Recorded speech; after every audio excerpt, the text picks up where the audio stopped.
जय श्री जगन्नाथ महाप्रभु।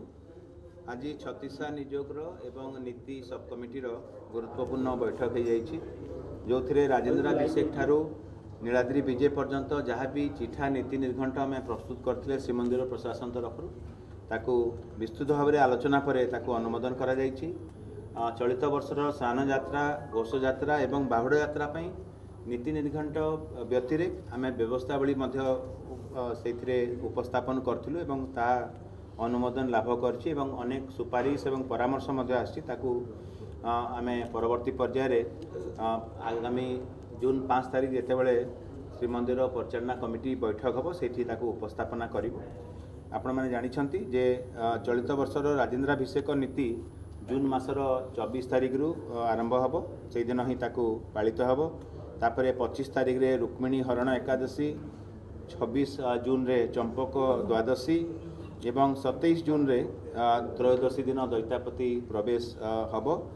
तापर 28 तारीख दिन सेनापटा लगी पर 29 जून रे देवस्नान पूर्णिमा अनुष्ठित हम महाप्रभुंकर।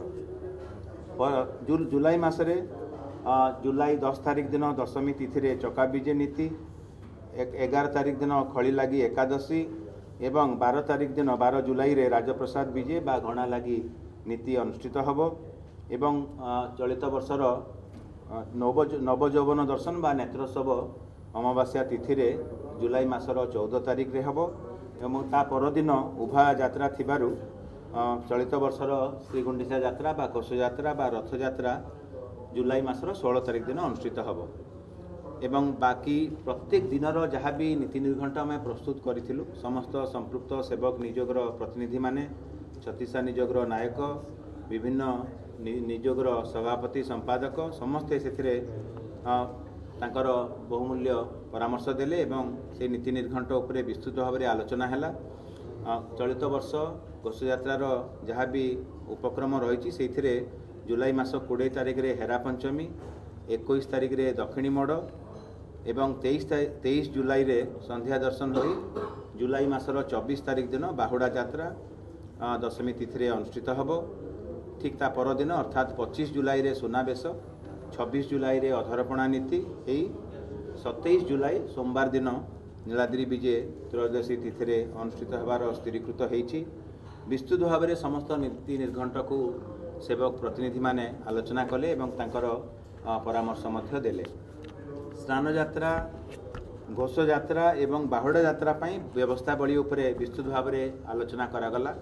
पहंडी विजय नीति हो, जल विजय, जल पूजा, जल लगी नीति हो एवं परे गजपति महाराज भी जहाँ राजनीति बा छेरा पहरा हो, गजानन बेश, घंट छता, सकाळ धूप एवं रथ यात्रा जहाँ भी विभिन्न कार्यक्रम अच्छी ताऊपर प्रशासनिक व्यवस्था कौन हम, सुरक्षा दृष्टिकोण कौन व्यवस्था हम, केमती कड़न व्यवस्था हम, ताकू विस्तृत भाव में आम आलोचना करी ताकू एठी व्यवस्थावली रे उल्लेख करछु।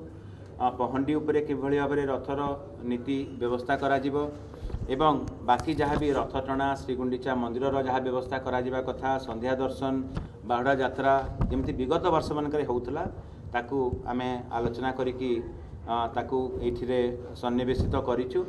गत वर्षर जे कौनसी जो जो अघटन होता तार जमी पुनरावृत्ति न हो एवं समस्त भक्त श्रद्धालु मानकर श्रृंखलित भाव में जो भाव दर्शन हम ताऊपर विस्तृत भाव में आलोचना करागला। एवं जिलापाल स्तर में विभिन्न निजोगर जो मैंने कर्मकर्ता मैंने अच्छा से किसी प्रसंग नहीं आगामी दिन में आलोचना करेंगे एवं श्रृंखलित नीति संपादन एवं श्रृंखलित घोष यात्रा संपादन उपर समस्ते गुरुत्व आरोप करते समस्त निजोगर सदस्य माने एवं छत्तीसा निजोगर समस्त सदस्य सेवक सदस्य एक स्वर समस्ते महाप्रभुंकर घोष यात्रा रे सहायता देवे, समन्वय स्थापना करेंगे बोली आमको प्रतिश्रुति देइछंती। तेणु आम समस्त को गभीर भाव में कृतज्ञता ज्ञापन करुचु। स्नान पूर्णिमा पूर्वर आम एवं आपण को सूचना भी आगु देइथिलु। चलित वर्षर जेहेतु जोड़ा ज्येष्ठ पड़ुछि रथ निर्माण कार्य ठीक हिसाब से चली एवं आम आशा करुचु जहाँ भी समय निर्घंट बा आम व्यवस्थावली अनुसार करूँ ताहा महाप्रभु कृपारू सबकि ठीक हिसाब से संपादित हम। नीति सब कमिटी जहाँकि परिचालना कमिटीर एक स्टैट्यूटरी कमिटी सब कमिटी से विभिन्न नीति संपादन उपरे समस्त सेवक सदस्य गुरुत्व आरोप करथिले। द्वार फिटा नीति एवं सकाळे महाप्रभु मंगल आलती बड़ी भोरू हवापाई समस्ते गुरुत्व आरोप करथिले एवं आमे आशा करूँ संपृक्त सेवक माने जो माने भी अच्छा से नीतिकांति संपादन रे सेमाने सेथिरे हमको सहायता करेंगे एवं जहाँ भी नीति निर्घंट होउची अति बड़ी भोरू जो हवा कथा मंगल आलती ताकू ठीक हिसाब से हम बोली आम संपृक्त सेवक मान को अनुरोध जनईचु एवं समस्ते आमको एथिरे सहायता करेंगे बोली प्रतिश्रुति देइछन।